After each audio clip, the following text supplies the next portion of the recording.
Bonjour à tous, nous parlons aujourd'hui des big data au service de l'emploi en France avec le président de Randstad en France. Que vous soyez candidat ou recruteur, tendez l'oreille parce que vous allez comprendre en quoi la solution que vient de lancer ce groupe pourrait bien vous faciliter la recherche d'emploi ou la recherche du bon candidat si vous êtes employeur. La promesse, c'est chercher plus large et permettre de cartographier le marché plus seulement par les intitulés de poste, mais par les compétences. Alors, comment ça marche? Quels bénéfices pour les candidats et pour les entreprises? Quand cet outil sera-t-il opérationnel? Explication avec François Béharel, le président du groupe Randstad France.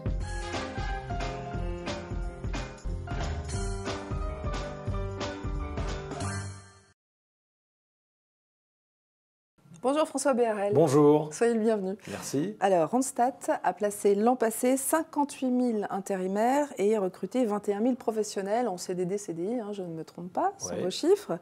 Surtout en CDI. Oui, surtout en CDI. Pourquoi dites-vous que vous auriez pu faire mieux? On aurait pu faire mieux parce que, vous le savez, je ne cesse de le répéter, un chômage indomptable, des millions de chômeurs et 500 000 postes tous les jours, dont une grande partie ne trouve pas preneur. Dans certaines saisonnalités de notre activité, on arrive à placer une commande sur deux, ce qui quand même traduit d'un espèce d'énorme gâchis. Ouais. Vous ratez des commandes? Et on rate des commandes parce qu'on n'a pas les compétences, alors pour plein de raisons. Et des candidats ratent des postes, donc. Évidemment, des candidats ratent des postes et le chômage reste élevé sur une espèce de malentendu ou d'erreur d'analyse de la situation. Alors, votre solution, vous avez mis 2 ans, 3 ans pour c'est un projet qu'on a lancé il y a 3 ans sur un paper et on a mis 2 ans de développement, un gros développement, beaucoup gros investissements. Et d'ailleurs, on développe toujours nos outils en interne et cette fois, on s'était fait aider parce que le morceau était assez gros quand même à digérer et on s'est fait aider de Capgemini et d'Oracle pour essayer de gagner du temps. Mais malgré ça, on a quand même mis 2 ans de développement. Ouais, donc c'est assez complexe. Alors, vous travaillez à partir des big data. Alors, big data, ça veut tout et rien dire. Qu'est-ce que c'est? Quelles sont les données que vous avez analysées? Alors, en fait, on est parti de cette technologie de big data pour finalement, c'est quoi l'idée? C'est de consolider de l'information, consolider des données, les additionner pour en faire une meilleure lecture. Alors, on part de notre base de candidats. On a 3 millions de candidats dans notre base et on scanne le marché, on regarde tout ce qui existe en termes sur le web,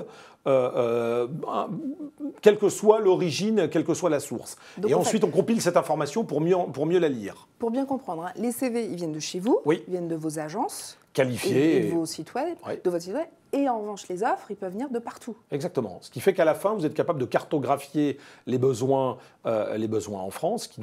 Pour expliquer le projet, finalement, on a pris souvent les cas d'usage et on développe ces cas d'usage selon trois planètes. La planète des entreprises qui sont à la recherche de candidatures, souvent sur des qualifications pénuriques. Elles expliquent tous les jours qu'elles ont du mal.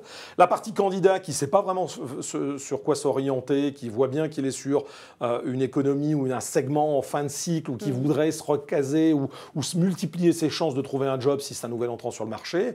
Et puis aussi la fonction publique qui aujourd'hui, en France, c'est quand même 40 milliards en formation. Et on sait bien qu'on pourrait faire plus avec beaucoup moins parce que c'est pas toujours bien utilisé, pour pas dire plus. Alors, si on reste sur le candidat, vous disiez, vous avez des cas, en fait, par exemple, si on prend des cadres qui sont à la recherche d'un emploi ou alors qui cherchent à se reconvertir, qu'est-ce que votre solution va leur faciliter? Alors, le candidat, lorsqu'il cherche un job, il a tendance à chercher dans son métier. Je suis comptable et je cherche un job de comptable. Je cumule les contraintes que je veux bien m'imposer, c'est-à-dire une mobilité, une non-mobilité, un rayon d'action de déplacement à la journée ou d'autres critères, une taille d'entreprise, etc.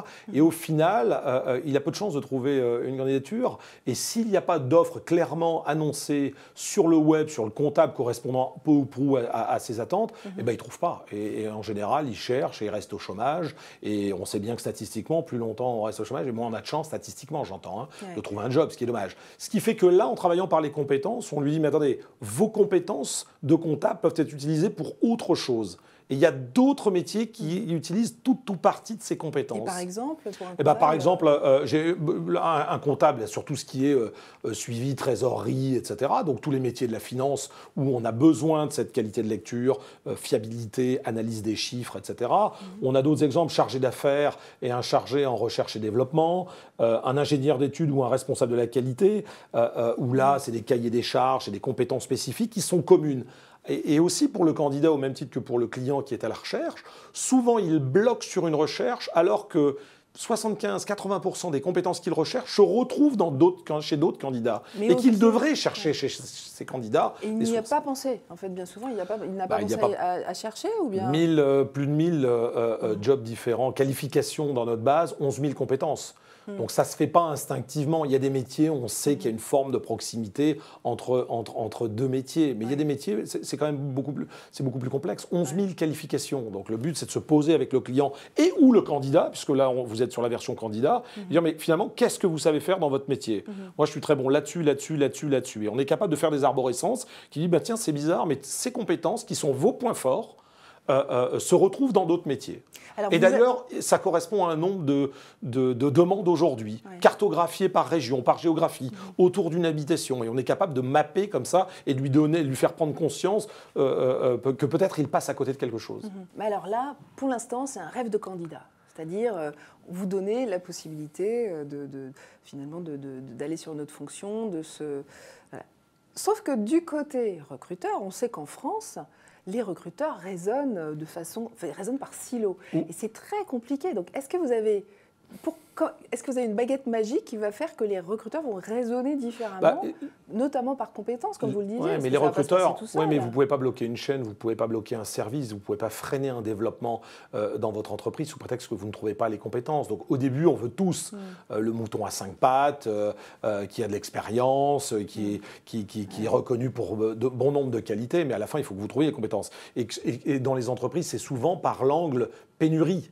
C'est la pénurie, la pénurie qui fait que l'entreprise ouvre un peu son esprit et se dit mais je ne trouve pas, comment je fais? Et ça, c'est vrai pour des cols bleus et c'est vrai pour des cols blancs, de l'ouvrier spécialisé ou l'ouvrier classique qui sont concernés par des pénuries jusqu'au cadre dirigeant. Donc en réalité, c'est la nécessité qui fait qu'on est obligé de trouver. Et donc d'ouvrir j'ai coutume de dire ses chakras, mais c'est exactement ça. À un moment, il faut trouver. Donc comment je fais? Alors, cette solution, elle marchera aussi si y a des gens de chez Randstad qui arrivent en rendez-vous dans les entreprises en disant OK, vous cherchez un ingénieur commercial, écoutez, on n'en a pas dans la base disponible actuellement, mais en revanche, si vous pensez je sais pas, à d'autres fonctions, voilà. Ça marchera si votre commercial il est capable de proposer ça. Est-ce que c'est le cas aujourd'hui? Oui, alors ce qu'on a fait... Quand est-ce que ça commence? Alors ça commence maintenant. On est déjà, il y a une centaine de personnes dans l'entreprise qui sont formées à ça, parce que c'est pas une application pour l'instant. On le livre pas comme ça et débrouillez-vous. Il y a de la matière derrière, il y a de l'analyse, etc. Donc ce qu'on a fait, c'est qu'il y a 1 an et demi, on avait équipé l'ensemble du personnel. Donc toutes les personnes, ça fait plus de 2000 personnes qui sont en contact avec des clients et des candidats. On les a dotés de tablettes, d'iPad. Ça fonctionne sur iPad, donc, cette solution. Ça fonctionnera sur iPad. Ça arrive en fait, mais oui. On a mis dedans ce qu'on appelle notre back-office, c'est-à-dire la partie outils de recherche des candidats. Donc d'ores et déjà, pour former nos équipes depuis 1 an, je leur ai délivré une tablette, la possibilité de recruter en direct sur notre base de données chez le client. Pas je repars au bureau, je recherche et je vous rappelle, on recherche en direct. Et maintenant, on va ajouter une partie de cet outil Big Data à l'intérieur de cette tablette. Donc l'idée, c'est de faire l'analyse, la problématique avec le client et avoir l'outil qui permet d'identifier d'autres candidats. Ouais, parce que ça, c'est intéressant. En direct chez lui. C'est intéressant pour le candidat de savoir que ce n'est pas que des promesses. En fait, vous avez des gens chez vous qui sont capables de proposer justement ce matching. On peut appeler ça un matching? Oui, c'est la tablette avec la possibilité de recruter en direct de n'importe où. C'est-à-dire j'ai accès à toute la base de données de candidats de Randstad dans ma voiture, chez le client, n'importe où. Ça, c'est du matching. C'est ce métier de matching qui est un vieux métier que l'on fait depuis 55 ans s'agissant de Randstad. Mais le Big Data, c'est un outil d'analyse. C'est l'analyse pour mieux finalement mieux utiliser les données du marché. S'il y a 5 millions de chômeurs et que je rate des candidats tous les jours parce que je n'ai pas la bonne information au bon moment ou la mauvaise analyse, quel gâchis. On ne dit pas qu'on va réduire le chômage, on va régler le chômage avec ça. Mais s'il y a des centaines de milliers d'emplois potentiellement créés par cet intermédiaire, il faut absolument le faire. Alors vous, chez Randstad, vous allez améliorer votre compétitivité commerciale.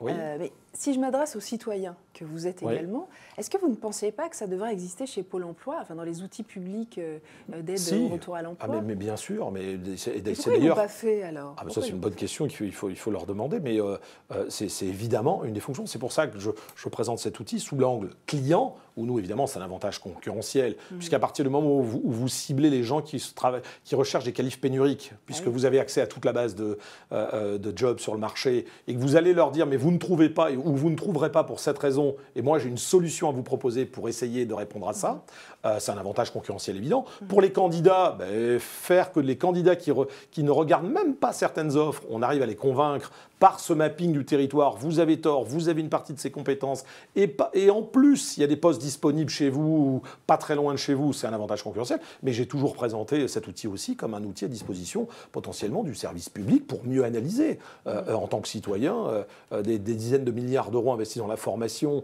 et qui génèrent la situation qu'on connaît, c'est-à-dire on forme des gens sur des jobs qui n'existent pas ou qui n'existeront plus demain, quel intérêt? Donc évidemment que c'est un outil à leur disposition. Merci François Béharel. Merci à vous. Pour avoir répondu à ces questions. Alors vos réactions, vos témoignages, si vous passez dans les agences Randstad, n'hésitez pas sur nos pages réseaux sociaux. À très bientôt.